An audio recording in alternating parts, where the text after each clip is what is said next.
Hello students, welcome to Biomentors classes online. Today we are going to discuss the next topic in our chapter System of Particles and Rotational Motion. और आज का जो अपना topic है बेटा उसका नाम है एंगुलर मोमेंटम. क्या नाम है टॉपिक का? Angular momentum. एंगुलर मोमेंटम क्या कहते हैं? एंगुलर मोमेंटम को कहते हैं कोणीय संवेग. हिंदी मीडियम, कोणीय संवेग की हम लोग यहां पर बात कर रहे हैं. कोणीय संवेग पढ़ने से पहले, एंगुलर मोमेंटम पढ़ने से पहले मैं चाहूंगा कि आपको न्यूटन्स लॉ ऑफ मोशन वाला जो चैप्टर है उसमें से थोड़ा सा चीजें आप लोग पहले रिकॉल कर लें. ठीक है, सो रिकॉलिंग. सो पहले मैं यहां पर लिख देता हूं वी आर जस्ट रिकॉलिंग. पहले रिकॉलिंग कर लेते हैं, पहले थोड़ा सा रिकॉलिंग करेंगे. रिकॉलिंग क्या रिकॉल कर रहे हैं? रिकॉलिंग में ये है, देखो पहला पॉइंट मैं आपके सामने लिख रहा हूं. देखो रिकॉलिंग वाली चीज है इसलिए मैं आपकी तरफ नहीं भी देख रहा हूं तो समझ जाइए. छोटे छोटे पॉइंट है. लेट से आपके पास में एक पार्टिकल है जिसका मास m है, इसकी वेलोसिटी v है और m मास है, इसकी वेलोसिटी v है. तो इसका जो मोमेंटम लिखा जाएगा जो कि आपका लीनियर मोमेंटम होता है वो आपका लिखा जाएगा m इंटू वी. और सिंस आप जानते हो कि भैया v is the velocity, momentum को हम लोग लिखते हैं मास इंटू वेलोसिटी लिखते हैं. मास इंटू वेलोसिटी लिखते हैं. यहां पर एक ध्यान देने वाली बात यह है कि velocity is a vector quantity. Velocity is a vector quantity. Velocity क्या है? एक वेक्टर क्वांटिटी है और वेक्टर क्वांटिटी होने के कारण मोमेंटम भी आपकी वेक्टर क्वांटिटी है. Momentum is also a vector. अब जरा यहां पर हम लोग छोटी सी पॉइंट को और डिस्कस कराता हूं. देखो छोटे छोटे पॉइंट को पहले रिकवर कर लीजिए. हो सकता है कि मैं आपके 5 से 10 मिनट यहां पर ले लेता हूं, लेकिन डरने की कोई बात नहीं क्योंकि इससे आपका रिवीजन ही होने वाला है, कोई नुकसान नहीं होगा आपको. ठीक है, तो मान के चलो मैं यहां पर if in inertial frame of reference, if we are talking in inertial frame of reference, ये क्या होता है बेटा? इनर्शियल फ्रेम ऑफ रेफरेंस क्या होता है? जड़त्वीय फ्रेम. मतलब क्या है कि भैया जो ऑब्जर्वर है उसका एक्सेलरेशन क्या है? जीरो है. तो उस केस में हम लोग क्या कहते हैं कि भैया इनर्शियल फ्रेम ऑफ रेफरेंस में बात करो, या मैं सिंपल सी बात कर रहा हूं विद रिस्पेक्ट टू ग्राउंड. यदि मैं बात कर रहा हूं विद रिस्पेक्ट टू ग्राउंड में बात कर रहा हूं, ध्यान रखना मैं क्या बोल रहा हूं. इनर्शियल फ्रेम ऑफ रेफरेंस से भी थोड़ा सा और आगे बढ़ के आता हूं, मैं बोलता हूं विद रिस्पेक्ट टू ग्राउंड. और विद रिस्पेक्ट टू ग्राउंड में मैं यहां पर कहानी ये कह रहा हूं कि भैया P vector will be equals to M into we vector. सही बात है? अरे बोलो सही बात है कि नहीं? आप बोलोगे सर बिल्कुल सही बात है. मान के चलो मैं यहां पर ऐसे एक्सिस सिस्टम डिफाइन कर देता हूं. अरे टिंग टिंग,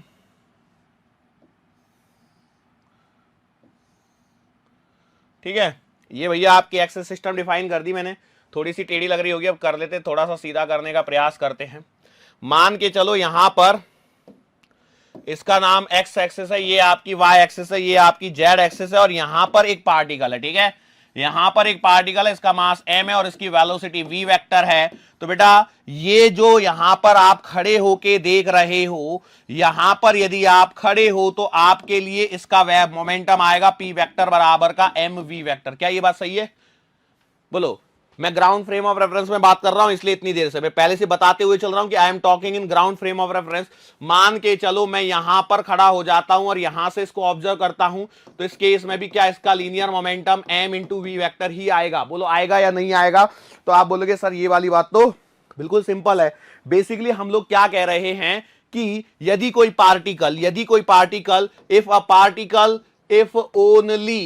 if only translational motion is there, only translational motion is there, ठीक है, और वो भी विद रिस्पेक्ट टू ग्राउंड में यदि मैं बात करता हूं तो आपका लीनियर मोमेंटम कहीं से भी देखिए आप, कोई फर्क नहीं पड़ेगा. क्या कोई फर्क पड़ेगा? बिल्कुल भी फर्क नहीं पड़ेगा. मतलब हम लोग एक तरह से कह सकते हैं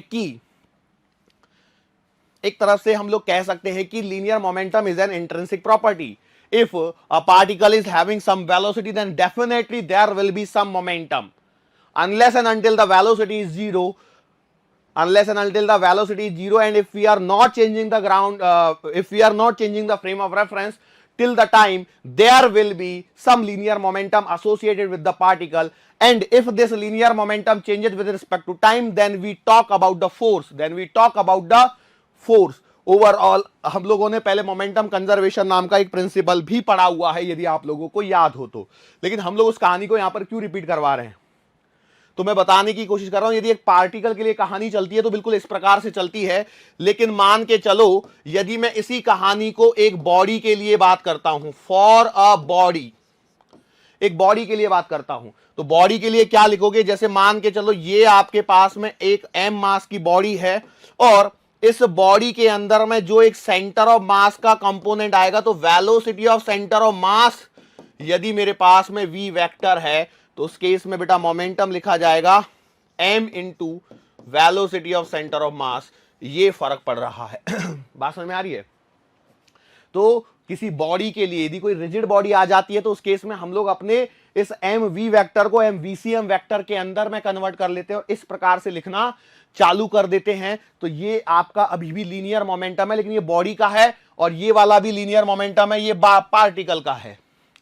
अब इस चैप्टर के अंदर में जब हम लोग बात करेंगे system of particles and rotational motion, एक पार्टिकल्स का सिस्टम बनने वाला है। इसका मतलब पहले हमें एक पार्टिकल के बारे में पता होना चाहिए, और पार्टिकल के पश्चात हम लोगों को बॉडी के बारे में पता होना चाहिए। क्या ये बात समझ में आ रही है? यस और नो बोलो, समझ में आ रही है बात? यदि ये बात आपको समझ में आ रही है तो अब मैं कह सकता हूं कि इन ट्रांसलेशनल मोशन, देखो ये नोट्स आपके साथ साथ में ही बनते जा रहे हैं। इन ट्रांसलेशनल मोशन जो काम आपका लीनियर मोमेंटम डिफाइंड होता है, इन ट्रांसलेशनल मोशन जो आपका लीनियर मोमेंटम डिफाइन होता है, वही आपका रोटेशनल मोशन के अंदर में, एंगुलर मोमेंटम डिफाइन होता है। ये बात मैं आपको बताना चाहता हूं। Basically angular momentum is analogous to linear momentum. Angular momentum of rotational motion is analogous to linear momentum of translational motion. सरल रेखीय गति का रैखिक संवेग कोणीय गति में कोणीय संवेग के एनालॉगस होता है, समानार्थी होता है। क्या ये छोटा सा पॉइंट आपके छोटी सी बुद्धि में गया या नहीं गया? बोलो फटाफट। तो अब यहां पर आप समझ जाइए। एक पॉइंट और मैं आपको रिकॉल करवा देता हूं। जैसे आपको याद होगा क्या, turning effect of force, turning effect of force का क्या मतलब बताया था? टॉर्क बताया था कि नहीं बताया था? तो सिमिलर बात है कि मतलब ट्रांसलेशनल मोशन की यदि मैं बात करूं तो ट्रांसलेशनल मोशन में जो फोर्स है वही आपका रोटेशनल मोशन के अंदर में टॉर्क है। कहानी समझ में आ रही है? मतलब जो ये वाला पॉइंट आपको पकड़ में आ गया तो इस वाले पॉइंट में कोई परेशानी नहीं होगी। वैसे मैं आपको बता दूं, टॉर्क फिर भी सिंपल मान लेते हैं लोग, लेकिन एंगुलर मोमेंटम को ना जाने क्यों एकदम सा डिफिकल्ट सा मानते हुए चलते हैं। क्यों है उसका रीजन? क्योंकि जब आप एनसीईआरटी खोलते हैं तो उसके अंदर में साइकिल का पहिया दिख जाता है, और साइकिल का पहिया दिखते उसके बाद में समझ में नहीं आती है साइकिल का पहिया घूम क्यों रहा है ना? आई बात पकड़ में मेरे भी कि यही परेशानी हो रही है। अच्छा एक काम करता हूं भैया, पहले थोड़ी देर के लिए स्लाइड रख देता हूं, नहीं तो फिर कई लोग बोलेंगे सर आप स्लाइड के सामने से हटते ही नहीं हो। मैं हटाता भी है ना। ओके चलो, तो अब हम लोग इस बात तक तो पहुंच गए कि भैया it is analogous. It is what? Analogous. कैसा? किसका एनालॉगस? कौन किसका एनालॉगस है? तो ट्रांसलेशनल मोशन में जो लीनियर मोमेंटम है, बिल्कुल सिमिलर वे में रोटेशनल मोशन के अंदर में आपके पास में एंगुलर मोमेंटम आने वाला है। बोलो समझ में आई बात? कई लोग बोल रहे होंगे यस सर समझ में तो आ रही है थोड़ी थोड़ी सी, लेकिन अब इसको करेंगे कैसे? तो हम लोग बोलते हैं पहला पॉइंट हम लोग यहां पर स्टार्ट करते हैं।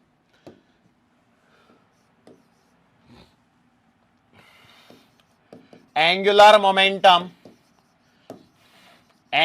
Momentum of particle of particle due to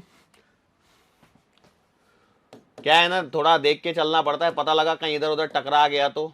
ये क्या लिखा है मैंने, ट्रांसलेशनल मोशन। अच्छा, तो इसका मतलब सर अभी रोटेशनल मोशन के बारे में बाद में बताएंगे कि यस, पहले हम लोग देखते हैं angular momentum of particle due to translational motion. Translation motion के कारण हम लोग अभी सीख रहे हैं एंगुलर मोमेंटम कैलकुलेट करना। तो भैया सबसे पहले हम लोग क्या करते हैं, पहले तो ये उठ के इधर नहीं आ रहा है, सरक ना, नौटंकी करता है ये हमारे साथ में, तो कैसे काम चलेगा। ठीक है, देखो ये एक्चुअली क्या होता है ना, देखो कई बार है ना एक्सेस बनाते समय ये परेशानी थोड़ी सी तो होती है। इसको थोड़ा सा इधर लेता हूं, इसको थोड़ा सा इधर कर लेता हूं। ये हो गई ना बात। ठीक है, ये हमारे पास में एक्सेस सिस्टम हो गया। अरे वाह, इसमें तो और भी कुछ है। टिंग टिंग टिंग। ओके, बहुत है, इतना रंगीन कर लेते हैं, बाकी ज्यादा भी करेंगे तो फिर दिक्कत हो जाएगी। ठीक है, अब हम लोग क्या करते हैं, यहां पर इन एक्सिस को, अक्षों को नाम दे देते हैं कुछ इस प्रकार से, X axis, Y axis, Z axis. ठीक है, मैंने ऐसा एक नाम दे दिया। अब ऐसा नाम देने के पश्चात मैंने क्या बोला, लेट से मैंने बोला, देखो angular momentum of particle due to translational motion, due to translational motion. तो मैंने क्या बोला कि भैया लेट से हमारे पास में एक पार्टिकल है जो एक्स वाई प्लेन में है, इसलिए मैंने यहां पर ऐसे बनाया, देखो एक्स वाई, इस जेड ऊपर जा रहा है, समझ में आ रहा है ऐसे, अरे बोलो समझ में आ रहा है, एक्स वाई जेड के फॉर्मेट में। सो मैंने उसको यहां पर ड्रॉ कर दिया। सो मैंने बोला लेट से ये इसका यहां से यदि मैं देखता हूं तो ये इसका हो जाएगा पोजीशन वेक्टर। ये क्या हो जाएगा, इसका पोजीशन वेक्टर हो जाएगा। लेट से मैंने माना कि भैया ये आपका इसकी इस समय वेलोसिटी जो है वो वी वेक्टर है, इसकी जो वेलोसिटी है वो है इसकी वी वेक्टर। तो अब एक बात बताइए, यदि मैं इसके बारे में बात करना चाहता हूं तो जैसे मैंने आपको बताया बिल्कुल वैसे ही चलना है आपको, बिल्कुल घबराने की जरूरत नहीं है, बिल्कुल घबराने की जरूरत नहीं है। अब यहां पर क्या होता है ना, जब आप इसको देखोगे ना तो बहुत सारी चीजें आपको कंफ्यूजन लग सकती हैं, जैसे कि किस प्रकार से किया जाए, क्या सोचा जाएगा, मतलब यहां पे पार्टिकल तो बिठा दिया। अब देखो ये थोड़ा सा ऐसे टेढ़ा मेढ़ा सा लगता है, इनको सोचने में भी थोड़ा सा हम लोगों को क्या लग जाता है, समय लग जाता है। तो अब मैंने क्या माना, लेट से ये कुछ ज्यादा ही टेढ़ा हो गया क्या मेरे से, ठीक है आप समझदार हैं बच्चे थोड़े से। अच्छा ये इसके 90 में तो यही हो जाएगा, चलो ठीक है मैं ऐसे मान लेता हूं। ठीक है, तो मैंने माना लेट से ये एंगल थीटा है जो वेलोसिटी वेक्टर यहां से इस पोजीशन वेक्टर से बना रहा है। तो इससे क्या होगा सर जी, इससे आपको दो कंपोनेंट मिलेंगे, एक मिलेगा v cos थीटा और एक मिलेगा v sin थीटा। सो अब सर इसको क्यों बता रहे हैं, क्या रीजन है इसको बताने का, तो मैं आपको समझा देता हूं कुछ चीजें बेसिक वाली। वो ये है कि मैंने आपको बताया था थोड़ी देर पहले कि linear momentum and angular momentum are analogous to each other. Angular momentum is defined for translational motion and angular momentum is defined for rotational motion. लेकिन यदि पार्टिकल आपका ट्रांसलेशनल मोशन कर रहा है तो भी हम उसके लिए एंगुलर मोमेंटम डिफाइन कर सकते हैं। बट आप एनालॉगस वाला टर्म ध्यान रखिए, और एनालॉगस से एक पॉइंट याद करवा देता हूं मैं आपको फिर से, टॉर्क वेक्टर बराबर था R vector cross F vector. बिल्कुल सिमिलर वे में आप यहां पर आके इसके लिए डिफाइन कर सकते हैं, एंगुलर मोमेंटम बराबर R vector cross P vector. बोलो सही है। और इसको आप यदि चाहें तो लिख सकते हैं magnitude wise R P sine theta, मतलब आप लिख सकते हैं R M V sine theta, और रूल्स वगैरह रेगुलेशन सब वही हैं जो टॉर्क में लगाई थी। तो अब आप देखिए यहां पर यदि आप ध्यान से देखते हैं तो ये बेटा आपका आर हो गया और ये इसके परपेंडिकुलर वेलोसिटी का कंपोनेंट हो गया। Yes, so this is 90 degree, this is 90 degree, दिख नहीं रहा है तो भी मान लीजिए 90 डिग्री है। सो अब हम लोगों को करना क्या है, इसको ध्यान से देखिए, ये वेक्टर रूल है और ये क्या दिख रहा है, ये आपको सी वेक्टर बराबर ए वेक्टर क्रॉस बी वेक्टर दिखता है, और सी वेक्टर बराबर ए वेक्टर का मतलब क्या है, टेक योर राइट हैंड दाहिने हाथ को लीजिए और जिस एक्सिस के अबाउट या जिस पॉइंट के अबाउट आपको एंगुलर मोमेंटम लिखना है वहां से पोजीशन वेक्टर पे हाथ को रख दिए और turn your fingers towards the velocity vector. So ये कहानी है। सो इससे आप लोग इसकी डायरेक्शन निकाल सकते हैं। अब सिंस मैंने बोला था कि भैया, मैंने पहले ही बोला था particle is in X Y plane, particle कहां पर है आपका एक्स वाई प्लेन में है, तो इसका जो एंगुलर मोमेंटम आएगा वो कैसा आएगा, जेड एक्सिस में आएगा। किस में आएगा, जेड एक्सिस में आएगा। देखो ऐसे करोगे, ऐसे लिखा टेढ़ा, फिर ये करिए तो ऐसे बाहर की तरफ आपको दिखता हुआ नजर आएगा। क्या ये आपको समझ में आया है या नहीं आया है, बोलो क्लियर है। सो आप इसे थोड़ा सा और अच्छा लिखोगे तो L बराबर mvr साइन थीटा लिख लेना, इससे आपके सवाल सॉल्व होंगे। बोलो समझ में आया, अरे बोलो समझ में आया।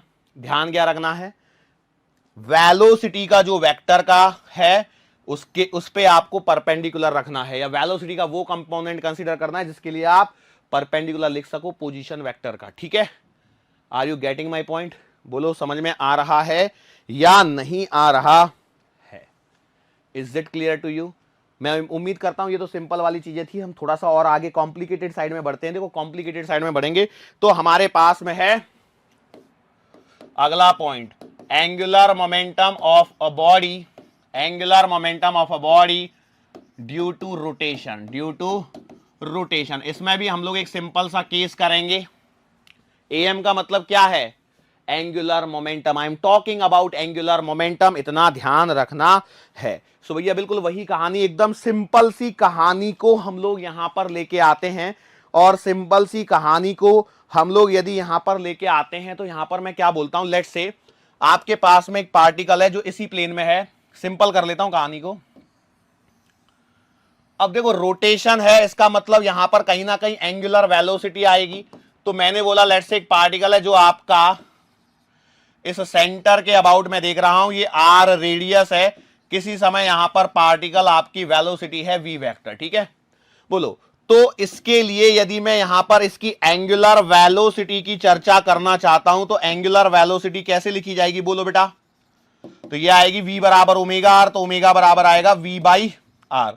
बोलो यस और no. It is the simplest case जिसके अंदर में पार्टिकल जो है वो आपका सर्कल में घूम रहा है with a constant angular speed या कांस्टेंट एंगुलर वेलोसिटी। मतलब I am talking about the simplest case possible जो है यूसीएम, जो कि है आपका यूसीएम। सो भैया मैंने ये सारी चीजें यहां पर मेंशन कर दी।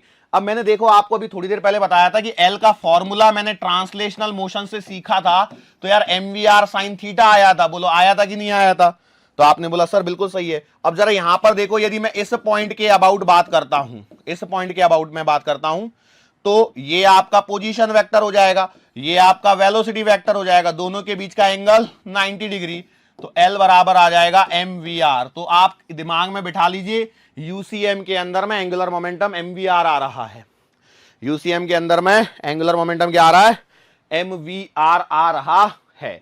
अब थोड़ा सा चीजों को हम लोग मॉडिफाई करने की कोशिश करते हैं, तो बेटा v को क्या लिख सकते हैं, v को लिख सकते हैं ओमेगा आर, तो L can be written as v into omega R और इंटू आर। बोलो सही है, अरे बोलो सही है कि नहीं है। तो आप बोलोगे यस सही है, तो मैं इसे ऐसे लिख सकता हूं क्या, एम आर स्क्वायर ओमेगा, बोलो लिख सकता हूं क्या। और यदि मैं ऐसे लिख सकता हूं तो यहां पर देखिए यार, ये आई एल बराबर M R square into omega, मतलब यहां पर एल बराबर आ जाएगा आई इंटू ओमेगा। तो ये एक फॉर्मूला है जो आपको आगे चल के काम आएगा। एल बराबर आई इंटू ओमेगा का मतलब क्या है, यदि एक ऐसा पार्टिकल है, देखो एम आर स्क्वायर क्या है, ये इस पार्टिकल का मास m है, ये r रेडियस पर, r डिस्टेंस पर सिचुएटेड है, और this is the axis of rotation. तो मोमेंट ऑफ इनर्शिया कितना बनेगा, एम आर स्क्वायर। तो एम आर स्क्वायर को मैंने आई लिख दिया, ओमेगा से तो वो घूम ही रहा था, तो ओमेगा गिवन था, मास गिवन था, रेडियस गिवन थी, तो मैंने इसका एंगुलर मोमेंटम लिख दिया। और ये कब लिख पाया, जब आपका पार्टिकल रोटेशन कर रहा है। अब वैसे देखा जाए तो अब इस केस में यदि मुझसे पूछा जाए सर इसका यदि मैं एंगुलर मोमेंटम की डायरेक्शन निकालना चाहूं तो वो कैसे निकालूंगा, बोलो फटाफट। एकदम सिंपल काम है, आप आराम से कर सकते हो, बोलो फटाफट। तो देखो this is the axis of rotation, मैं यहां पर थोड़ी देर के लिए बना लेता हूं। तो भैया देखो यहां से रेडियस वेक्टर ऐसे जा रहा है और वेलोसिटी वेक्टर ऐसे जा रहा है, तो आपने ऐसे किया और ऐसे घुमाया, so this is the direction of angular momentum. मतलब आपका एल का जो डायरेक्शन आ रहा है वो डॉट आ रहा है, बोलो सही बात है। और ये क्या हो गया, हाँ, तो एल का जो डायरेक्शन आ रहा है वो कैसे आ रहा है, ऐसे आ रहा है बाहर की तरफ। अच्छा एक बात बताओ, ओमेगा का डायरेक्शन यदि मैं पूछूं तो ओमेगा का भी डायरेक्शन आपको नहीं लग रहा है ये बाहर ही है, वी ऐसे घूम रहा है तो बाहर ही है। ओ अरे बोलो सही है ना, है नहीं है, बिल्कुल सही है। वैसी ही चीजें यहां पर भी बनती हुई नजर आ रही हैं जैसी मैं पहले देख के निकला था। अब मैं आपसे थोड़ी सी चीजें और यहां पर डिस्कस करना चाहता हूं ताकि क्या है ना आप लोगों को कुछ और चीजें मैं यहां पर समझा सकूं, ठीक है। अच्छा सर जी कैसे, वो ये है कि देखो एंगुलर मोमेंटम जो है एक वेक्टर क्वांटिटी है, उसमें कोई दो राय नहीं है कि उसमें कोई दो राय है क्या किसी को कोई परेशानी? कई लोग बोलेंगे सर है थोड़ी सी परेशानी तो है, लेकिन हम आपके साथ में कैसे शेयर करें वही समझ में नहीं आ रहा है। एक काम करता हूं मैं, चलो एक न्यूमेरिकल कराता हूं आप लोगों को। देखो क्या है, ये मान लीजिए यहां पर आपके पास में एक एक्सिस सिस्टम है, ये एक्स एक्सिस है, ये नेगेटिव वाई एक्सिस है, ठीक है। यहां पर यहां से बी दूरी पर ये ओरिजिन है, ठीक है। एक बिल्डिंग के टॉप पर से मैंने क्या किया है, यहां पर एक एम मास वाला पार्टिकल है, इसको मैंने क्या कर दिया, गिरा दिया है। यहां पर इसको क्या कर दिया है, गिरा दिया है। सो मैं बोलता हूं यहां पर रिलीज्ड, इसको क्या कर दिया है, रिलीज कर दिया है। और सवाल है आपका, क्वेश्चन है आपका, find angular momentum with respect to origin, with respect to origin, with respect to origin as a function of time. हालांकि मैं कुछ समय बाद या ऐसे भी पूछ सकता था, लेकिन मैंने आपसे सवाल को सिंपल कर लिया, as a function of time पूछ लिया। ये सवाल आपको करना है। डिस्टेंस भी है, एम मास का पार्टिकल, इसको मैंने रिलीज किया है t बराबर 0 पर। आपको एंगुलर मोमेंटम बताना है as a function of time. बहुत ही सिंपल सा सवाल है। मैं हमेशा ही आपको ये बोलता हूं कि भैया सवाल सिंपल ही होते हैं, बिल्कुल डरने की जरूरत नहीं होती है। So how will you deal it, कैसे आप करोगे, कितना आंसर निकालोगे, ये आपको बताना है। हालांकि मैं यहां पर आपसे टॉर्क वगैरह भी पूछ सकता था, जो भी है, जो भी चाहे मैं आपसे पूछ सकता हूं, कैसे करना है बस आप मुझे बता दीजिए। तो आप बोलोगे सर जी देखो एल का फॉर्मूला था M V R sine theta, बोलो सही बात है, अरे यस और नो, बोलो सही बात है। अब आपको velocity as a function of time चाहिए, बस velocity as a function of time चाहिए, उससे ज्यादा और कुछ क्या चाहिए, एम तो गिवन है। अब ये आर क्या है, आर साइन थीटा चाहिए। तो मैंने क्या बोला, लेट से भैया देखो टी समय पश्चात आपका पार्टिकल यहां पर होगा, तो इसके लिए क्या ये आर वेक्टर होगा, ये एंगल थीटा बनाएगा, यस और नो? तो आपने बोला सही बात है। अरे क्या इस प्रकार से बनाएगा, मतलब सही बात है। अच्छा मैं थीटा इधर से भी ले सकता हूं और उधर से भी ले सकता हूं, लेकिन मुझे ध्यान ये रखना है कि ये देखो ये आर वेक्टर चाहिए, ठीक है, ये क्या है, आर वेक्टर चाहिए। तो इसको यदि मैं लिखना चाहूं तो मैं इसको कैसे लिखूंगा, एल बराबर R vector cross P vector बराबर है। तो जिसे आप लिख सकते हो एम और R vector cross P vector, बोलो सही बात है, ऐसे लिख सकते हैं। तो यहां पर देखो इसके लिए यदि मैं बात करता हूं तो इस पार्टिकल के लिए वेलोसिटी वेक्टर तो बेटा ऐसे जा रहा है, मतलब वेलोसिटी तो ऐसे ही रहने वाली है। और ये आपका पॉइंट है जिसके रिस्पेक्ट में मैं आपसे बात कर रहा हूं। तो बेटा परपेंडिकुलर डिस्टेंस कौन सी आएगी, तो perpendicular distance will be this, बराबर है। और आर साइन थीटा या वी साइन थीटा जो भी हम लोग लेते हैं, इसका मतलब क्या होता है, आर परपेंडिकुलर, और यदि मैं वी साइन थीटा लिख के करता हूं तो इसका मतलब है वी परपेंडिकुलर। देखो टॉर्क में ये कॉन्सेप्ट कवर किया हुआ है, तो इसको मैं बार बार नहीं बोलूंगा भैया। आर एफ साइन थीटा और एफ आर साइन थीटा का कॉन्सेप्ट याद कर लो, 3 लेक्चर पीछे जाके देखना पड़ेगा आपको। कई लोग बोलेंगे सर एक बार जरा रिकॉल करवा देंगे तो बड़ी मेहरबानियां। अरे भैया मैं बोल रहा हूं कि एल बराबर M V R sine theta है, तो इसमें यदि मैं इसको ऐसे भी लिख सकता हूं M V into R sine theta, और या फिर लिख सकता हूं एम आर और वी साइन थीटा, ठीक है। तो यहां पर जो आर साइन थीटा है वो आर परपेंडिकुलर है और वी साइन थीटा है वो वी परपेंडिकुलर है फॉर आर। यही चीजें होती है, बेसिक है ये। अरे बोलो पकड़ में आ रहा है कि नहीं आ रहा है? तो यहां पर आर साइन थीटा का मतलब आर परपेंडिकुलर से, तो आर परपेंडिकुलर वेलोसिटी के लिए यदि देखोगे तो क्या ये बी आएगा, बिल्कुल सही है। तो आर का काम तो मिट गया, मोमेंटम चाहिए, मोमेंटम मतलब velocity as a function of time चाहिए। तो भैया वेलोसिटी कैसे लिखोगे, इट इज रिलीज मतलब v बराबर का u प्लस का at, तो आप लिखोगे v बराबर 0 प्लस का gt। लो भैया ये v मिल गया। तो अब आपका काम खत्म हो चुका है, वैल्यूज को पुट कर दीजिए। तो L बराबर आएगा m G T B, so L बराबर आएगा m G B into T, खत्म आंसर। यही सेम सवाल आपको प्रोजेक्टाइल मोशन में भी करवाया जा सकता है। बोलो बात पकड़ में आ रही है? अच्छा अब एक बात बताइए, कितने लोगों को टॉर्क से रिलेटेड सारी चीजें मालूम है? टॉर्क से रिलेटेड सारी चीजें मालूम है। और एक और सवाल मैं आपसे पूछता हूं कि कितने लोग ऐसे हैं जिनको Newton second law of motion मालूम है? सबको मालूम है? सर बोलने में तो हाँ बोल ही देंगे, अभी क्या जाता है, नहीं आया समझ में तो हम लोग बाद में जाके पढ़ लेंगे, यही होने वाला, इससे ज्यादा क्या होगा। मतलब बिल्कुल सही बात है, एकदम तारीफ करनी पड़ेगी आपके हिम्मत की। अरे सही बात है ना, देखो हम तो हाँ बोल देंगे अभी, यदि आया सब कुछ समझ में तो ठीक है, नहीं आया तो फिर हम लोग बाद में जाके Newton second law of motion और वो सब चीजें पढ़ लेंगे। बोलो क्या क्या बोलते हो? सही है, बिल्कुल सही बात है। अच्छा तो एक बात बताओ, एफ क्या होता है? फोर्स को किस प्रकार से डिफाइन किया गया है? तो आप बोलोगे फोर्स को डिफाइन किया गया rate of change of momentum. Force को, मैं देखो क्या बोल रहा हूं उसको ध्यान से सुनना, मेरी आज स्पीड थोड़ी ज्यादा लग रही होगी ना। तो फोर्स को डिफाइन किया गया है rate of change of momentum, rate of change of momentum. बोलो सही बात है, बिल्कुल सही बात है। इसका मतलब एफ वेक्टर बराबर होता है डीपी वेक्टर बाय dt। बोलो सही बात है? मैं बोला बिल्कुल सही बात है सर। इसमें तो आप इसमें क्या नया क्या बता दिया जो हमें नहीं मालूम था। हो एनालॉजी पे ध्यान रखना, फिर से एनालॉजी पे ध्यान रखना। उससे पहले एक पॉइंट और बता देता हूं, टॉर्क वेक्टर बराबर होता है R vector cross F vector and मैं कहूंगा टर्निंग इफेक्ट ऑफ फोर्स। बार बार लाइंस को रिवाइज कर रहा हूं बेटा, turning effect of force is what? Is torque. ठीक है, बोलो सही बात है?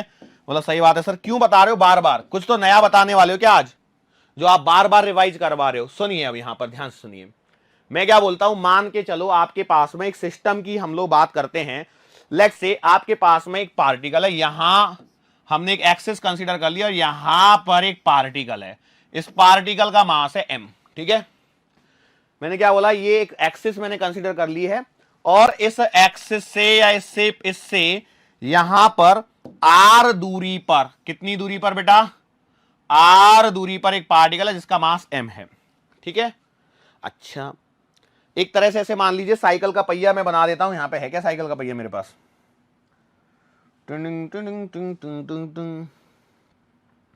अभी तो बहुत सारी चीजें सीखनी बाकी हैं इसके अंदर, मेरे को तो नहीं दिख रहा है साइकिल का पहिया।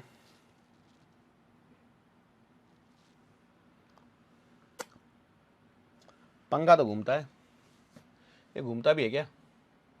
नहीं घूमता, छोड़ो इसको। डिलीट कहाँ है? डिलीट,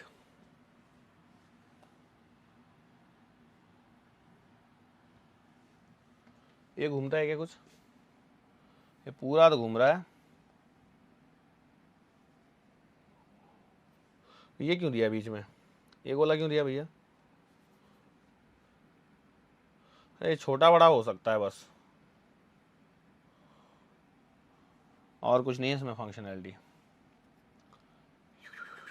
डिलीट कर, नहीं एक काम करो, देखो मैं यहां पर एक सिंपल सी कंसिडरेशन ले लेता हूं। ठीक है, ये तेरी, अच्छा इससे ऐसे जाएगा।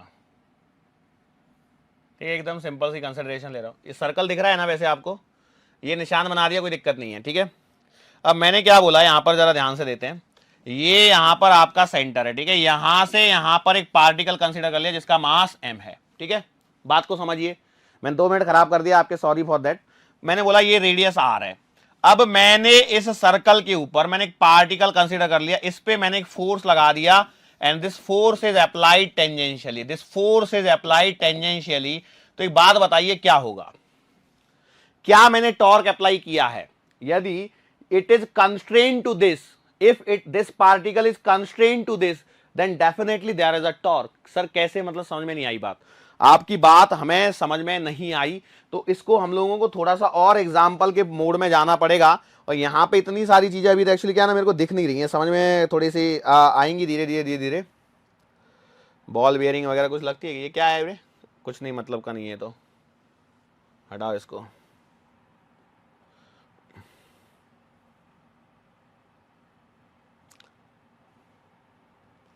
ओके ठीक है, मैं इसको थोड़ा सा और अच्छे से वे में रिप्रेजेंट करने की कोशिश करता हूं। इसको मिटा लेता हूं पहले। एक बात बताओ, क्या इस पर आपको टॉर्क लगते हुए नजर आ रहा है? टॉर्क यदि नजर आ गया होगा तो ठीक है, यदि नहीं नजर आया होगा तो मैं आपको थोड़ा सा और आगे की तरफ लेके जाता हूं। मैंने क्या बोला, देखो एक सिंपल सी बात है। ये क्या, मेरे पास में एक ऐसी रॉड है, ठीक है, ऐसी क्या है, एक रॉड है, और इस रॉड के अंदर में देखो मैंने यहां से ऐसे है ना ये बेयरिंग लगा दी है, और ऐसे भी ऊपर से एक बेयरिंग लगा दी है। ये बेयरिंग क्यों लगाई है? ताकि है ना ये इसमें कुछ तो भी हम करेंगे तो वो भाग के नहीं चला जाए। अब मैंने क्या किया, यहां पर इस जगह पर एक आर डिस्टेंस पर एक एम मास वाले पार्टिकल को मास लेस रॉड से, देखो मास लेस रॉड से कनेक्ट कर दिया। ठीक है, अब समझ में आया? Okay, now what I have done, I have provided a force F. मैंने एक फोर्स एफ प्रोवाइड कर दिया इसको। अब इस फोर्स एफ के कारण क्या होगा बताओ? तो इस फोर्स एफ के कारण, since it is constrained with this, तो इसका मतलब ये यहां पर ऐसे घूमेगा। बोलो घूमेगा कि नहीं घूमेगा? अरे देखो ये रॉड खड़ी है, इससे मासलेस स्ट्रिंग से एक एम मास का पार्टिकल मैंने बांध दिया और उसको मैंने फोर्स प्रोवाइड किया एफ। तो एट टी बराबर 0 पर तो वो क्या था, रेस्ट पर था। लेकिन जैसे ही मैंने फोर्स प्रोवाइड किया तो इस फोर्स के कारण ये घूमने लगेगा, ये चलने लगेगा। चलने लगेगा कि नहीं चलने लगेगा? तो आप बोलोगे बिल्कुल सही बात है। और यदि ये चलने लगेगा तो यहां पर एक पॉइंट और बताइए कि यदि मैं इसको एक्सिस ऑफ रोटेशन मान लूं तो ये बेटा आपके पास में आर वेक्टर आ गया, ये आपके पास में एफ वेक्टर आ गया। So there is a torque existence, that is R vector cross F vector. बोलो है कि नहीं है?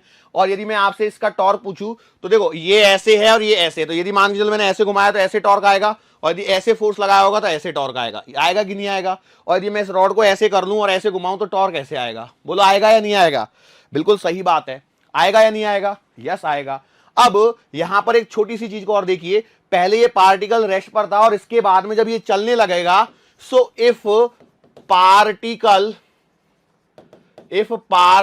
स्टार्ट्स मूविंग, यदि आपका पार्टिकल चलने लगा है, means momentum has been change. Momentum has been change. बोलो मोमेंटम में चेंज हुआ है या नहीं हुआ है? अरे बोलो मोमेंटम में चेंज हुआ है या नहीं हुआ है? तो मैंने बोला बिल्कुल सही बात है, हुआ है। सो अब हम लोग क्या कहते हैं, जैसे मान चलो ये फोर्स मैंने ऐसा पकड़ते हुए टेढ़ा माना होता, मान चलो मैंने टेढ़ा फोर्स लगाया होता, तो उसके कारण यहां पर दो सिचुएशन हो सकती थी। कैसे? हम लोग क्या करते हैं, यहां पर सिचुएशन को थोड़ा सा और डिटेल में एलोबरेट करने के लिए मैंने बोला लेट से ये पार्टिकल है और इस समय इसके मोमेंटम के लिए भी यदि मैं बात करता हूं तो मोमेंटम तो पी से रिप्रेजेंट करेंगे, तो देयर विल बी पी। तो अब यदि इसका मोमेंटम ऐसा है, ठीक है, ऐसा मोमेंटम है, ये मोमेंटम की डायरेक्शन है, ठीक है, मान के चलो आपके फोर्स की डायरेक्शन भी ऐसे ही है। देखो तो मोमेंटम और फोर्स क्या हो गए, पैरेलल हो गए। तो मोमेंटम और फोर्स पैरेलल होने के कारण, अब देखो यहां पे कई लोगों के सर के बाल खड़े हो गए होंगे, ये सर कर क्या रहे हैं इतनी देर से, आगे ही नहीं बढ़ रहे, उसी टॉपिक पे गोल गोल घूम रहे। देखो गोल गोल नहीं घूम रहा, हम समझाने की कोशिश कर रहा हूं, जरा ध्यान से देखिए क्या हो रहा है। भैया मैंने क्या बोला कि यदि मोमेंटम और force are parallel to each other, then even though what will happen, the velocity of the particle will change, क्योंकि u t बराबर 0 पर u बराबर 0 है, और यदि आपने फोर्स लगाया है means you have provided some acceleration, और सिंस आपने कुछ एक्सेलरेशन प्रोवाइड किया है मींस वेलोसिटी चेंज होगी, और वेलोसिटी चेंज होगी मतलब वेलोसिटी बढ़ेगी। यदि हम लोग मान ले इस रस्सी को थोड़ी देर के लिए हटा के देखूं साइड में, साइमल्टेनियस चीजें चल रही है दो हमारे पास में, ध्यान रखना साइमल्टेनियस चीजें चल रही है दो हमारे पास में, एक तो ये कन्फाइन वाला केस है और एक पार्टिकल वाला केस है, दो केसेस साथ में चल रहे हैं। तो यहां पर बताइए कि जो इसका रेट ऑफ जो डेल्टा पी आएगा, मतलब चेंज इन मोमेंटम, क्या इसी डायरेक्शन में आएगा कि नहीं आएगा? बोलो आएगा, यस और नो? बिल्कुल सही बात है। अब थोड़ा सा हम लोग वापस से देखते हैं, मान के चलो इसका मोमेंटम तो इसी डायरेक्शन में है, मान के चलो आपका मोमेंटम तो इसी डायरेक्शन में है, लेकिन फोर्स आपका इस डायरेक्शन में है। बोलो फोर्स आपका इस डायरेक्शन में, मोमेंटम इस डायरेक्शन में, तो क्या होगा? What is going to happen? So होगा ये कि आपका जो चेंज इन मोमेंटम है वो तो इसी डायरेक्शन में आएगा। बोलो आएगा कि नहीं आएगा? डेल्टा पी वेक्टर ऐसे होगा। क्यों? आपको आपने अभी तो पढ़ा है एफ वेक्टर बराबर क्या होता है, DP vector by DT. Recall concept है, कहां गया ये, एफ वेक्टर बराबर DP vector by DT vector. मतलब जो मोमेंटम की डायरेक्शन वो फोर्स की डायरेक्शन और चेंज इन मोमेंटम की डायरेक्शन सेम होगी क्या अलग अलग, भैया फोर्स की डायरेक्शन और चेंज इन मोमेंटम की डायरेक्शन सेम, तो भैया मैंने बोला सही बात है। तो भैया देखो एफ वेक्टर यदि ऐसे है तो ये ऐसे आएगा, बराबर है। तो जो रिजल्टेंट मोमेंटम मुझे मिलेगा, क्या वो रिजल्टेंट मोमेंटम मुझे इस डायरेक्शन में ऐसे मिलेगा, पी वेक्टर प्लस का डेल्टा पी वेक्टर। बोलो अब डायरेक्शन चेंज होगी कि नहीं होगी, TD, it is at some angle theta. बोलो समझ में आ रहा है, सर समझ में तो आ रहा है, लेकिन एग्जैक्टली क्या होने वाला है वो पकड़ में नहीं आ रहा अभी तक, वो भी पकड़ में आएगा, जरा समझिए। अब देखो यदि मैं थोड़ा सा इसको बैक साइड में चलते हैं फिर से, सर क्या कर दिया आपने, फिर से बैक चले गए, रुकिए थोड़ा सुनिए। मैंने क्या बोला, यदि मेरा एक पार्टिकल है जिसका मास m है, उसका वेलोसिटी v है, तो उसकी मोमेंटम p वेक्टर आया। मैंने बोला यदि उसी डायरेक्शन में उसको फोर्स मिल रहा है तो उसका चेंज इन मोमेंटम उसी डायरेक्शन में आएगा, बराबर पैरेलल। यदि मैंने मोमेंटम के पैरेलली सॉरी परपेंडिकुलरली फोर्स लगाया तो चेंज इन मोमेंटम भी बेटा फोर्स के पैरेलल होने के कारण डेल्टा p इधर आएगा, तो रिजल्टेंट जो मोमेंटम बनेगा वो p vector plus delta p अब इस डायरेक्शन में हो गया। देखो ये triangle law of vector addition है। सर ये बहुत डिफिकल्ट है, मैं समझ सकता हूं। अब मैं ओवरऑल यदि देखूं तो यहां पर एक चीज देखने लायक चीज आपके सामने बनाई। सर क्या देखने लायक है, एक फोर्स ऐसे लग रहा है, एक फोर्स ऐसे लग रहा है, क्या दिखा दिया यहां पे, तो मैं आपको दिखाता हूं, थोड़ा सा और आ जाइए। वो ये है कि भैया ये वाला फोर्स का एक कंपोनेंट यदि मैं मान लूं और ये वाला फोर्स का एक कंपोनेंट यदि मैं मान लूं, तो क्या ये एफ पैरेलल वेक्टर और एफ परपेंडिकुलर वेक्टर हो जाएगा, और इसके करस्पॉन्डेंस यहां पर पी वेक्टर और ये आपका डेल्टा पी वेक्टर। सो क्या ये वाला पी वेक्टर प्लस का डेल्टा पी वेक्टर ऐसे चल रहा है, और जब ये ऐसे चल रहा है तो बेसिकली ये एफ के ही तो दो कंपोनेंट हुए होंगे ना थीटा पे, और ये वाला थीटा। बोलो समझ में आया भैया, इस फोर्स के लिए मैं दो कंपोनेंट कर लूं, ये पैरेलल और इसको परपेंडिकुलर नाम दे दूं, तो अब आप सोचिए कि पहला जो डेल्टा पी आया तो वो तो उसी से रिलेट कर रहा था, बराबर है। अब यहां पर होता क्या है कि जो पैरेलल वाला कंपोनेंट है, ध्यान से सुनिए मैं क्या बोल रहा हूं, जो पैरेलल फोर्स है मोमेंटम के वो मैग्नीट्यूड में चेंज लाता है काफी हद तक, लेकिन जो फोर्स परपेंडिकुलर टू मोमेंटम है वो आपका डायरेक्शन में ज्यादा चेंज लाता है कंपेयर टू मोमेंटम। याद कीजिए यूसीएम का कॉन्सेप्ट। मतलब यहां पर एक पार्टिकल है, इस पर यदि मैंने इधर में फोर्स लगाया है तो यार वेलोसिटी इधर में बढ़ रही है, लेकिन ये तो सर्कल से कंफाइंड होने के कारण ऐसा चलेगा क्या। सर ये बात तो ठीक है, लेकिन यार हमें पच नहीं रही है। उसका रीजन ये है, वो हजम इसलिए नहीं हो रही है अभी तक आपको, क्योंकि दो चीजें साथ में चल रही है, एक ट्रांसलेशनल और एक रोटेशनल, दो चीजें साथ साथ में चल रही हैं, इसलिए आपको थोड़ा सा परेशानी लग रहा है, एक बेसिक सी बात सोचिए, यदि मैं पैरेलल जिस डायरेक्शन में वेलोसिटी, जिस डायरेक्शन में पार्टिकल जा रहा है उसी डायरेक्शन में फोर्स लगा दूं, उसकी वेलोसिटी बढ़ती है कि घटती है, आप बोलोगे बढ़ती है। यदि एक पार्टिकल ऐसे जा रहा है और उस पर मैंने ऐसे फोर्स लगा दी तो क्या होगा, टर्निंग इफेक्ट आएगा कि नहीं आएगा। तो वही चीज यहां पर समझाने की कोशिश की जा रही है। बोलो समझ में आया या नहीं आया। कई लोग बोलेंगे सर अब तो ऐसा कर दिया है आपने कि अब मजबूर कर दिया है कि अब हमें हाँ तो बोलना ही पड़ेगा, कॉन्सेप्ट कॉम्प्लिकेटेड है। देखो कॉन्सेप्ट भले ही थोड़ा सा कॉम्प्लिकेटेड लगे, लेकिन लास्ट में आपको बहुत सारी चीजें आसान लगेंगी। शायद आज के लेक्चर में ना लगें, शायद कल के लेक्चर में लगें, लेकिन लगेंगी जरूर, ये जरूर है। तो मैंने बोला सर ठीक है। अब मैंने यहां पर एक बात बता देता हूं, वो ये है कि भैया देखो torque is analogous to force, torque is analogous to force, और लीनियर मोमेंट और angular momentum is analogous to linear momentum. बोलो यस और नो। बोलो ये वाली बात आपको समझ में आई है या नहीं आई है, यस और नो। तो मैंने बोला यस सही बात है, श्योर है ना। अच्छा अब यहां पर एक पॉइंट और भले ही मैं आपको एड ऑन करवा के बोल देता हूं, लिख नहीं रहा हूं, बहुत कॉम्प्लिकेटेड सिचुएशन जो आपके सामने बनी है उसमें दे उसका एक सारांश मैं यदि आपको बताना चाहूं, कि बताऊं कि नहीं बताऊं। कई लोग बोलेंगे सर अब बताओ या मत बताओ, कोई फर्क तो पड़ने वाला है नहीं, हम तो आगे बढ़ चुके ऑलरेडी, हम लोगों ने फॉरवर्ड करके देख रहे हैं। देखो यहां पर लिख देता हूं पहला पॉइंट, एफ वेक्टर का पर पैरेलल कंपोनेंट इंक्रीजेज, हो सकता है डिक्रीज भी करे, लेकिन हम लोग इंक्रीजेज कर रहे हैं, इंक्रीजेज पी वेक्टर पर पैरेलल। ठीक है, यहां पर हियर मैग्नीट्यूड इंक्रीजेज डोमिनेंटली बोल सकते हैं हम लोग, या मैं बोलता हूं कि इफेक्टिवली, मतलब यहां पर हमें मैग्नीट्यूड चेंज होता हुआ दिखाई देगा। और दूसरा जो है एफ परपेंडिकुलर वाला, ये क्या करता है, इसके कारण हमें डेल्टा पी जो मिलता है, that is delta P is parallel to F perpendicular. ये क्या काम करता है, चेंजेस डायरेक्शन। चेंजेस क्या करता है, ये डायरेक्शन में परिवर्तन लाता है। लेकिन यहां पर एक पॉइंट और आता है, delta P is very small compared to P. क्या है, कंपेयर टू पी की तुलना में डेल्टा पी बहुत ही स्मॉल है। So change in magnitude effect, change in magnitude can be neglected and only change in direction is considered, अब मुझे लगता है कि जब मैंने ये लिख दिया है तो अब लोगों को आसान लगने लगी होंगी। बोलो समझ में आ गई, ये 2 पॉइंट्स को मैंने लिख दिया है अभी, ठीक है। पैरेलल वाला कंपोनेंट ने भी लीनियर मोमेंटम को इंक्रीज किया, लेकिन वो पैरेलल डायरेक्शन में ही इंक्रीज किया।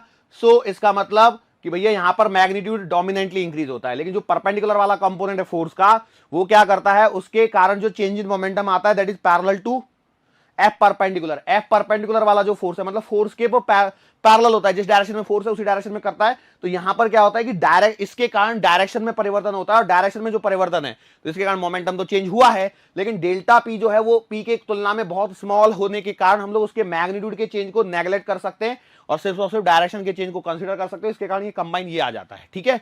अब तो क्लियर है। चलो अब मैं आगे बढ़ाता हूं। अब देखो हम लोग बात करते हैं एल वेक्टर और टॉर्क वेक्टर से रिलेट करते हुए। अब देखो यदि आपके पास में कोई पार्टिकल है, ये ऐसे है आर वेक्टर और ये आपका ऐसे घूम रहा है, ठीक है। तो यदि ये यहां पर v वेलोसिटी से घूम रहा है तो भैया यहां पर जो आपका एल वेक्टर आएगा वो कैसे आएगा, ऐसे लगाओगे, मतलब ये आ गया बाहर की तरफ। मैं यहां पे आपसे पूछता हूं टॉर्क वेक्टर बताइए, तो आप ऐसे लगाओगे। यदि ये इस डायरेक्शन में गया है मतलब आपने फोर्स इसी डायरेक्शन में लगाया होगा, तो इसकी भी डायरेक्शन यही आई होगी। मतलब L vector and torque vector जब क्या है, पैरेलल हैं, एल वेक्टर और टॉर्क वेक्टर क्या है, पैरेलल हैं, तो भैया एक सिंपल सी बात, वही कहानी है जो रिपीट हो रही है। फोर्स, भैया फोर्स से ही टॉर्क आ रहा है कि नहीं आ रहा है, तो वही कहानी यहां पर भी चलते हुए नजर आएगी। मतलब मैं फिर से वही कहानी को दोहरा रहा हूं जो मैंने फोर्स के लिए दोहराई है, लेकिन अब कहानी टॉर्क के संबंध में चलेगी। मतलब कैसे, देखिए वही फोर्स पैरेलल और टॉर्क परपेंडिकुलर लिया वैसे, और लीनियर मोमेंटम पैरेलल और परपेंडिकुलर लिया, बिल्कुल सिमिलरली करेंगे टॉर्क के लिए। वो क्या है, वो देखिए कि मान के चलो आप लोगों ने ऐसे एक टॉर्क का पैरेलल कंपोनेंट कंसीडर किया, टॉर्क का पैरेलल कंपोनेंट कंसीडर किया, टॉर्क पढ़ा चुका हूं मैं अभी, ओके। तो इसके कारण क्या होगा कि भैया यदि एक घूमती हुई चीज है, मान के चलो एक पहिया है जो ऐसे घूम रहा है, देखो मैं आपको दिखा दूं मेरे हाथ के साथ में, ऐसे, तो मेरा अंगूठा इधर आ रहा है, ठीक है, ऐसे अंगूठा इधर आ रहा है, तो मैं यहां पर बना देता हूं, देखो ये ऐसे, ये बाहर, ये अंदर, ये है आपका बाहर वाली साइड, ये है अंदर वाली साइड, तो ऐसे जाके आ रहा है बोर्ड के पीछे से, ठीक है। अब मुझे इतनी ड्राइंग नहीं आती है, चाहिए तो मैं एक काम कर देता हूं, थोड़ा सा और इलॉबरेट करने के लिए। देखो आज का लेक्चर हो सकता है थोड़ा सा लेंथी हो जाए, समझ में आ गई, ये पीछे वाला डॉट डॉट कर दिया मतलब वो अंदर घुसने वाला है, तो इसके कारण जो एंगुलर मोमेंटम आएगा, क्या ये ऐसा रहेगा, बोलो एंगुलर मोमेंटम की डायरेक्शन ऐसी रहेगी कि नहीं रहेगी, तो आपने बोला बिल्कुल सही है। अब यदि टॉर्क पैरेलल इंक्रीज होगा तो क्या आपका डेल्टा एल वेक्टर इधर आएगा, यस और नो, अरे आएगा कि नहीं आएगा, बिल्कुल सही बात है। क्यों, जितना आप टॉर्क बढ़ाओगे भैया, जितना टॉर्क का पैरेलल कंपोनेंट बढ़ाओगे, तो टॉर्क वेक्टर और एल वेक्टर की डायरेक्शन क्या है, देख लीजिए यहां पर, टॉर्क वेक्टर और एल वेक्टर की डायरेक्शन है किधर, सेम है, करके देखना पहिए के ऊपर, ऐसे घूमना है, आर वेक्टर ऐसे ऊपर घुमाया तो फोर्स ऊपर, मतलब वेलोसिटी ऊपर, तो ऐसे घुमा लीजिए, टॉर्क इधर ही आएगा, एंगुलर मोमेंटम भी इधर ही आएगा, R vector cross P vector, लो भैया ऐसे ही आने वाला, तो सेम है, डायरेक्शन सेम है, मतलब in simple means torque vector and angular momentum are what, parallel. ठीक है, अब मान के चलो मैंने कुछ तो भी ऐसा किया कि I have applied a perpendicular torque,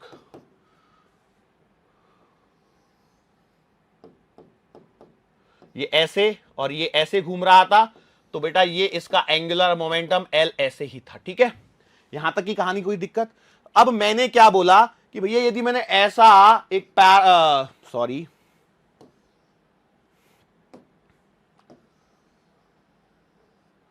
मान के चलो मैंने एक परपेंडिकुलर टॉर्क, देखो इस एल के परपेंडिकुलर टॉर्क यदि मैं अप्लाई कर देता हूं, तो क्या टॉर्क और एंगुलर मोमेंटम तो पैरेलल हैं, तो भैया टॉर्क के कारण जो चेंज इन एंगुलर मोमेंटम आएगा, क्या वो ऐसा आएगा? बोलो आएगा कि नहीं आएगा? तो आपने बोला बिल्कुल सही है। और यदि ऐसा होगा तो भैया जो नेट एंगुलर मोमेंटम है, क्या अब वो ऐसा हो जाएगा एट एन एंगल थीटा? बोलो होगा या नहीं होगा? तो आपने बोला बिल्कुल सही है, मतलब ये आएगा एल प्लस का डेल्टा एल, ऐसे एल वेक्टर प्लस का डेल्टा एल ऐसे। तो भैया यदि ये वाली बात है, सो इसका मतलब क्या हो जाएगा, ये जो एक्सिस ऑफ रोटेशन है वो धीरे धीरे, देखो ये जो आ रहा था, ये एक्सिस ऑफ रोटेशन के अलॉन्ग ये आ रहा है कि नहीं आ रहा? देखो ऐसे करके देखो, देखो एक्सिल ऐसे पकड़ लिया, ऐसे घुमाया, तो ये एक्सिस ऑफ रोटेशन हो गई, यही एक्सिस ऑफ रोटेशन है, उसी के डायरेक्शन में क्या आ रहा है? एंगुलर मोमेंटम आ रहा है, उसी के डायरेक्शन में टॉर्क आ रहा था पहले। तो अब जब मैंने परपेंडिकुलर टॉर्क अप्लाई कर दिया है, तो एंगुलर मोमेंटम की जो डायरेक्शन है वो चेंज हो चुकी है, और अब देखो ये क्या हो चुकी है, ऐसे थी तो भैया ये थोड़ा सा ऐसे हो गया, मतलब ये टॉर्क परपेंडिकुलर हुआ, तो इसने भी कोशिश करी कि इधर में इससे परपेंडिकुलर होने की। क्यों? क्योंकि देखो जो नेट टॉर्क आप बनाओगे, तो भैया देखो एक टॉर्क आपका ऐसा है, एक टॉर्क ऐसा है, तो इनका जो रिजल्टेंट आएगा, क्या वो कहीं टॉर्क नेट कुछ ऐसे थीटा एंगल पे आएगा? आएगा कि नहीं आएगा? और जब टॉर्क ऐसा हो गया तो एंगुलर मोमेंटम भी तो ऐसे होने लग गया, ये एल होने लग गया, तो मतलब ये एंगुलर मोमेंटम जो है वो टॉर्क को चेंज करने लग गया, एंगुलर मोमेंटम जो है वो टॉर्क को क्या करने लग गया? चेंज करने लग गया है। क्या ये बात समझ में आ गई? अरे बोलो समझ में आई कि नहीं आई? अब यदि यहां तक का कॉन्सेप्ट आपको समझ में आया है कि भैया ये टॉर्क जब आया तो एंगुलर मोमेंटम में ये परिवर्तन हुआ है, तो अब आपको एक कॉन्सेप्ट मैं समझाने की कोशिश करता हूं। एनसीईआरटी के अंदर में एक पहिया लग रहा होगा, एनसीईआरटी के अंदर में एक पहिया लग रहा होगा, कैसे निकालूंगा उस पहिए को मैं?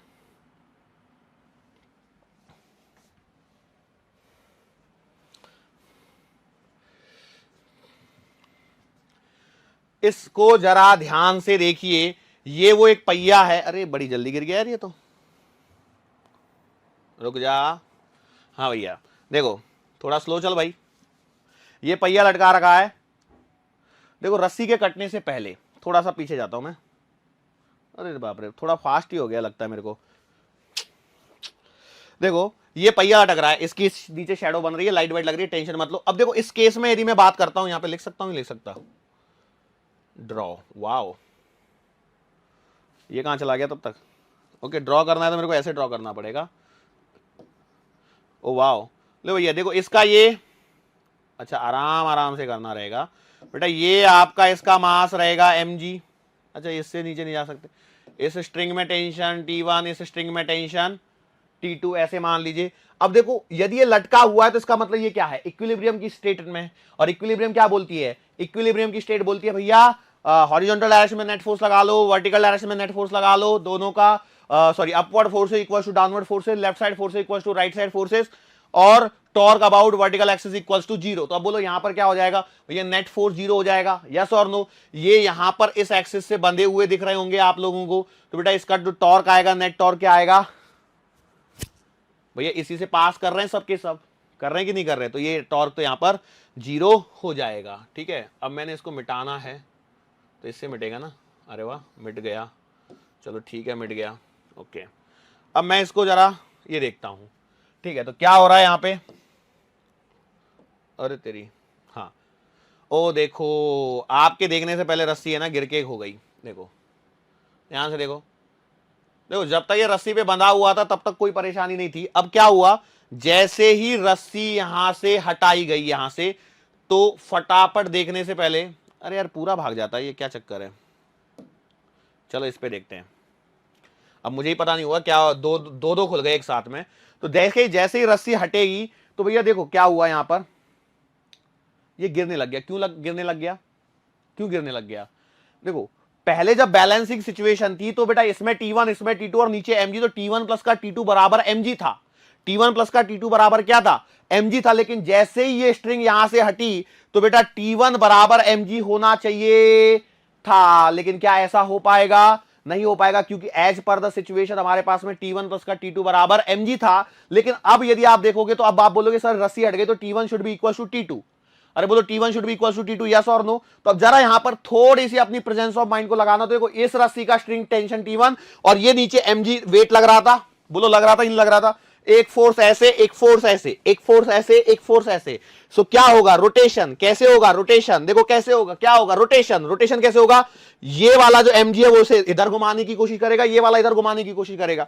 लेकिन सिंस ये यहां पर बंधा हुआ है तो भैया ये तो घुमा नहीं पाएगा। लेकिन ये भले ही फिक्स हो जाए तो ये तो घुमा देगा। तो जब ये घुमाएगा तो ये इस पे क्या लगा दिया इसने? एक टॉर्क अप्लाई कर दिया। अब देखो टॉर्क की डायरेक्शन, टॉर्क की डायरेक्शन देखना यहां से, भाई नीचे फोर्स लग रहा है कि नहीं लग रहा है? तो इसको ऐसे घुमा रहा है। जब ये ऐसे घूम रहा है तो देखो ये ऐसे घूम के आ गया। अब घूमते हुए थोड़ा ऊपर तक जाएगा, फिर लौट के नीचे आएगा। तो ये घुमा घूमी तो चलती रहने वाली है, क्योंकि जब घूमेगा तो ऊपर रस्सी भी थोड़ी बहुत घुल जाएगी। तो ये समझ में आया कि नहीं आया बोलो? वापस से दिखाऊं? देखो यहां पर आ जाइए। देखो पहले T1 प्लस का T2 बराबर mg है इस सिचुएशन में। अब जैसे ही मैंने रस्सी को हटाया, जैसे ही मैंने रस्सी को हटाना है तो क्या हो जाएगा कि यहां पर आपके पास में दो फोर्सेज हो जाएंगे। देखो रस्सी हट चुकी है, यहां पे आप क्लियरली देख सकते। थोड़ा और आगे बढ़ाऊं क्या? देखो रस्सी हट गई तो देखो ये mg नीचे लग गया, ये टेंशन ऊपर लग गया, दो। अब इस सिचुएशन में भी आप बोलोगे T1 और mg सर बराबर हैं। मान लीजिए बराबर है, नहीं मानना है तो मत मानिए। लेकिन आप कुल मिला के ये तो कह सकते हैं एक रॉड के ऊपर दो अलग अलग फोर्स लगते हैं। एक रॉड के ऊपर दो अलग अलग फोर्स लगते हैं, अलग अलग मैग्नीट्यूड के। यदि आप मान लेते हैं तो याद कीजिए ट्रांसलेशनल प्लस रोटेशनल मोशन का कॉन्सेप्ट आने वाला था। मैंने बोला ना वो रॉड चलती हुई घूमती हुई आगे जाती है, तो वही यहां पर हो रहा है। लेकिन क्या हो रहा है, इसका एक एंड तो फिक्स है, लेकिन इसके कारण तो ये घूमेगा। इसके कारण जब ये घूमेगा तो ये यहां से ये भैया ऐसे चल दिया नीचे की तरफ। ये कैमरा को घुमाया जा रहा है ताकि आपको दिखाई दे पहिया पूरा, ठीक है। अब मैं रियल में यहां पे पहिया लाके नहीं कर सकता, पता लगा लाइट वाइट टूट गई, ये सब हो गया, नुकसान हो जाएगा हमारा, ठीक है। बोलो समझ में आया कि नहीं आया? अरे आया या नहीं आया? कई लोग तो बस एनिमेशन देखने के लिए देख लेते हैं। चलो आज सर ने कितनी मेहनत करी है, देखते हैं ये कहां से खुल रहा है कुछ। अच्छा ठीक है, वो फोटो वाला कुछ तो भी खुलाता है ना, क्लोज हो जाएगा क्या ये? अब हम लोग आगे बढ़ते हैं। आगे बढ़ने पर देखो वही पहिया था, वही सब कुछ था। अब हम लोगों ने क्या कर दिया, देखो इसे घुमा रहा हूं मैं आपकी डायरेक्शन में। ये थोड़ा सा भी देखो इधर उधर कैमरा एंगल चेंज हो रहा है ताकि आपको पूरा पहिया दिख जाए कि भैया पहिया है करके यहां पे। और अब हम लोग इसे आपकी डायरेक्शन में घुमाना चालू करेंगे। घूम भैया, कि पहिया ऐसे ही हो रहा है। अच्छा ये फ्रेम की वजह से उल्टा दिख रहा है आपको, अभी थोड़ा सीधा हो जाएगा थोड़ी देर में। देखो ये कैमरा एंगल चेंज होने की वजह से ऐसा थोड़ा सा दिख रहा है आपको। देखो घूम तो ऐसे ही रहा है, लेकिन देखो कैमरा एंगल चेंज हुआ था ही नहीं हुआ था, तो बस वही कहानी है। अब देखो कैमरा एंगल चेंज होने के पश्चात अब देखो यहां पर है ना, आपको फ्रेम में उल्टा दिख सकता है सब कुछ, लेकिन मैं कहानी को समझाता हूं। ये पहिया आपकी तरफ घूम रहा है, देखो ये ऐसे, मैं इसलिए मैं तब से वैसे ही ले रहा था, अंदर से जाके बाहर आ रहा है। देखो ये क्या है ना, बहुत फास्ट फ्रेम चलते हैं एक के पीछे एक। बेसिकली ये जो एनिमेशन बनता है उसका मतलब क्या है, बहुत सारे फोटो हैं एक के पीछे एक के पीछे एक के पीछे एक के पीछे एक के पीछे। तो कई बार विजुअलाइजेशन में ऐसा इशू हो सकता है। तो अब आप ध्यान दीजिए मैं क्या कहने की कोशिश कर रहा हूं, क्योंकि ये पहिया जो है ना अंदर से ऐसे आके ऐसे घूम रहा है, अंदर से ऐसे आके ऐसे घूम रहा है, अंदर से ऐसे आके ऐसे घूम रहा है। अरे बात समझ में आ रही है कि नहीं आ रही, कि मैं अकेला ही सीखे जा रहा हूं? सर वो तो आपको ही मालूम, आप अकेले आप भी सीख रहे हो कि नहीं सीख रहे हो, हमें तो उस पर भी डाउट है। सो अब यहां पर देखो कुछ चीजों के बारे में। पहिया ओनली घूमिंग, नो ट्रांसलेशनल मोशन है क्या? तो रोटेशनल इक्विलिब्रियम जैसी कुछ तो बात कर सकते हैं। क्या बोल रहे हो? देखो चल नहीं रहा है तो ट्रांसलेशनल इक्विलिब्रियम में बोलोगे तो देखो ऊपर T1 T2 mg वगैरह वो सब ठीक है। अब आगे बात करते हैं क्या इस पर टॉर्क लग रहा है। बोलो क्या इस पर टॉर्क लग रहा है? आप बोलोगे यस। कहां है टॉर्क बताओ? देखो ये जो रिम है ना, अंदर की रिम बोलते हैं कि क्या बोलते हैं, एक्सल बोलते हैं, अंदर की क्या बोलते हैं, एक्सल। तो ये एक्सल हो गई। तो अब देखो यहां से यदि आप देखोगे तो ये वेलोसिटी ऐसे आ रही है, ठीक है, ऐसे घूम रहा है पहिया। देखो मैं इसलिए करके बता रहा हूं, ये पहिया ऐसे घूम रहा है। सो मेरी तरफ क्या है, डायरेक्शन ऑफ टॉर्क। मेरी तरफ क्या है, डायरेक्शन ऑफ टॉर्क। मान के चलो इस पहिए पर यहां पर एक पार्टिकल कंसीडर कर रहे हो, तो उसकी वेलोसिटी किधर होगी, डाउनवर्ड डायरेक्शन में। और R vector cross P vector निकालोगे तो किधर आएगा, क्या इसकी भी डायरेक्शन इधर आएगी। तो आपने बोला angular momentum and torque are parallel to each other, angular momentum and torque are parallel to each other. लेकिन यदि मैं यहां से क्या कर दूं, इस रस्सी को यहां से उड़ा दूं, देखो ये रस्सी हटेगी, अब यहां से हट जा। अब देखो वैसे ही रस्सी हटी तो यहां पर क्या होने लगा, फटाफट देखिए, रस्सी के हटते ही एक टॉर्क और आ गया। और जो इस एक्सल के अबाउट जो कहानी चल रही थी, अब थोड़ा सा परिवर्तन होने लग गया। और वो परिवर्तन क्या है, वो परिवर्तन को देखिए क्या हो रहा है, एंगुलर मोमेंटम और टॉर्क का फर्क अब जो है वो इस एक्सिस के अबाउट मुझे कहानी यहां पर बात करनी है। क्यों, क्योंकि देखो अब यदि मैं टॉर्क देखता हूं तो इस पॉइंट के अबाउट देखूंगा, क्योंकि देखो अब तो ये हट चुका है, तो एक्सल का तो कहानी खत्म हो गई। अब इस पॉइंट के अबाउट देखो, ये जो पॉइंट है जहां पर आपकी रस्सी लटकी हुई है, तो इस पॉइंट के अबाउट टॉर्क देखिए, R vector cross F vector, क्योंकि फोर्स तो नीचे लग रहा होगा ना इस पहिए के ऊपर में, तो बोलो नीचे, तो टॉर्क इधर आ गया। और यदि इस डायरेक्शन में एक टॉर्क आ गया तो भैया आपका जो पहला एंगुलर मोमेंटम था वो ऐसे था, पहला एंगुलर मोमेंटम ऐसे था, और ये आपकी डायरेक्शन ऑफ टॉर्क होगी। मेरे को इधर हटना पड़ेगा थोड़ा सा, और हटता हूं मैं आपकी तरफ आता हूं, देखो ऐसे। तो अब क्या होगा, ये एंगुलर मोमेंटम, ये टॉर्क, ये एंगुलर मोमेंटम, देखो ये मेरा राइट हैंड एंगुलर मोमेंटम, ये मेरा एंगुलर मोमेंटम, ये मेरा torque. In this situation, angular momentum is perpendicular to torque, or torque and angular momentum are what? Angular momentum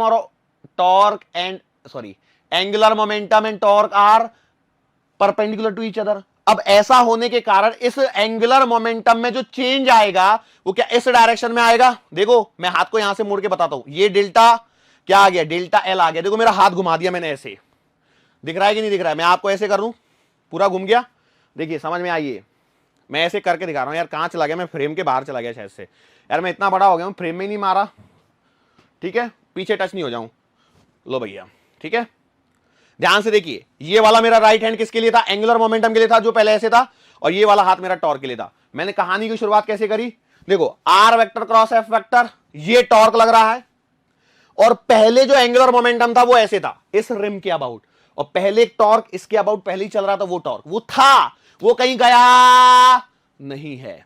अब मैं क्या बोल रहा हूं, जब ये हटा रहा हूं उसके बाद देखिए, जैसे ये अनबैलेंसिंग की कंडीशन आई तो बेटा इस जगह पर ये टेंशन और इस जगह पर वेट, तो इस दोनों के कारण एक टॉर्क जनरेट हुआ। अब ये टॉर्क कैसे आएगा, तो ये इसको घुमाएगा कि नहीं घुमाएगा, बोलो घुमाएगा, यस और नो।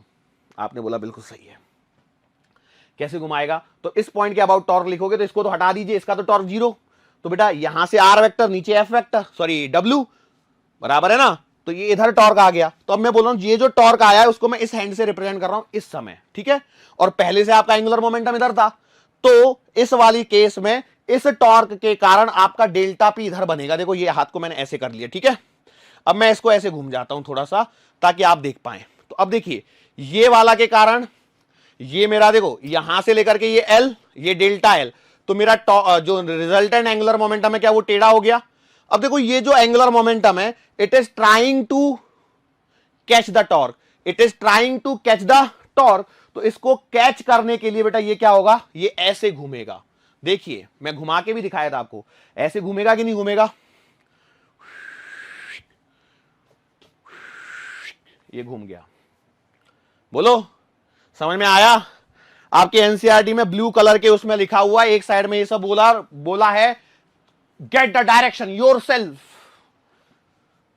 सर लगता है इस बार एनसीईआरटी पढ़ी है आपने, ऐसा नहीं है, दिखा रहा हूं बस आपको, करते चले जाना। अब देखो इसमें क्या है, देखो आपको नीचे इधर ऊपर उधर ऐसे घूमते हुए दिख सकता है, वो फ्रेम का डिफरेंस हो सकता है, बट मैं जो कहने की कोशिश कर रहा हूं उसको पकड़िए, उस चीज को पकड़िए।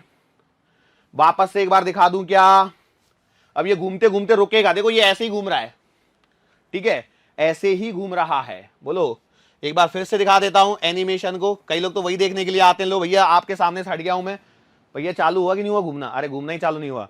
देखो मैं पहले से बोल देता हूं, मैं यहां पर हूं, देखो ये ऐसे ऐसे घूम रहा है, ठीक है, ऐसे ऐसे घूम रहा है। अब जब ये कैमरे का एंगल चेंज होगा, यहां पर देखो क्या होता है 3D एनिमेशन, बहुत सारे कैमरे वगैरह होते हैं, तो ये जब चेंज होगा ये दिखा रहा है सब तरफ से है करके।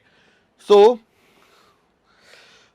घूमना ऐसे ही है, घूमना ऐसे ही है, ऐसे जब घूम रहा है तो ये एंगुलर मोमेंटम की डायरेक्शन, जो लोग एंगुलर मोमेंटम की डायरेक्शन और टॉर्क की डायरेक्शन नहीं निकाल पा रहे उनको परेशानी होगी।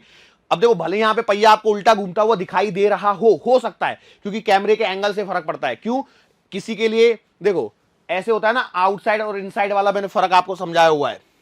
यदि आप इधर से देख रहे हो तो आपको अलग दिखेगा और उधर से देख रहे हो तो अलग दिखेगा। रेलवे का इंजन याद करो, आगे से देखोगे तो हेडलाइट दिखेगी और पीछे से जाके देखोगे तो वो क्रॉस दिखता है, वही फर्क है और कुछ नहीं है। तो फ्रेम चेंज, तो मैंने क्या बोला भैया, आपका पहिया ऐसे घूम रहा है, ऐसे यदि पहिया घूम रहा है ऐसे आप करके देखना, तो ये एंगुलर मोमेंटम की डायरेक्शन। और इसी तरह से यदि आपके पहिए को ऐसे घुमाया गया है, देखो ऐसे मैं पहिए घुमा रहा हूं, तो इसका मतलब यहां पर एक टेंजेंशियली फोर्स लगाया होगा, तो इसके कारण टॉर्क जो आएगा वो भी इस डायरेक्शन में है। तो अब मैंने जब इसको हटा दिया, तो इसके हटाने के पश्चात क्या होगा कि भैया आपके पास में टॉर्क प्रोड्यूस हो रहा है, उसमें दो चीजें और आ गई यहां पे। क्यों? क्योंकि एक तो वो हट गया, तो इधर का टेंशन और इधर का वेट, ये दोनों मिला के एक नया टॉर्क प्रोड्यूस करेंगे, और ये this torque will be perpendicular to the angular momentum, और एंगुलर मोमेंटम के परपेंडिकुलर होने के कारण जो चेंज इन एंगुलर मोमेंटम आएगा दैट विल बी व्हाट, दिशा बनाएगा कि नहीं बनाएगा, ये वाली सिचुएशन बराबर है। सो इसका रिजल्टेंट इधर में आ गया। So now angular momentum is trying to chase the torque, angular momentum is trying to chase the torque, angular momentum कोशिश कर रहा है टॉर्क का पीछा करने की। सो यही आपकी पूरी कहानी है। मैं आपके सामने से हट चुका हूं, थोड़ा बहुत देर सामने आया हूंगा, लेकिन कोई दिक्कत वाली बात नहीं है, क्योंकि समझाना भी जरूरी था। सो इसी के साथ में हमारा एंगुलर मोमेंटम वाला टॉपिक कवर होता है, और आपका एनसीईआरटी में वो जो ब्लू वाला दिया है वो भी आपका यहां पर समाप्त होता है। ठीक है, सो आगे हम लोग एंगुलर मोमेंटम पे और चर्चा करेंगे, कुछ सवाल करेंगे प्रोजेक्टाइल वगैरह से रिलेटेड वगैरह, थोड़े एक दो सवाल करवाऊंगा मैं आपको, और भी और चीजें बताएंगे। लेकिन बेटा आज के लिए लेक्चर काफी लंबा हो चुका है, सो आज हम लोगों को यहीं पर रुकना होगा। मुलाकात हम फिर से करेंगे, जरूर करेंगे, लेकिन आने वाले अगले लेक्चर के दरमियान। सो तब तक के लिए धन्यवाद।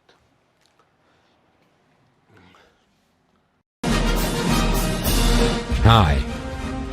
To become an official commando of Biomentors, join us at www.biomentors.online. Here you can solve daily practice papers, an online test. You can download performance enhancement sheets. You can track your progress. You can interact with other fellow commandos. Join us and prepare yourself. It's a commando training for your success. Download Biomentors online app from Google Play Store.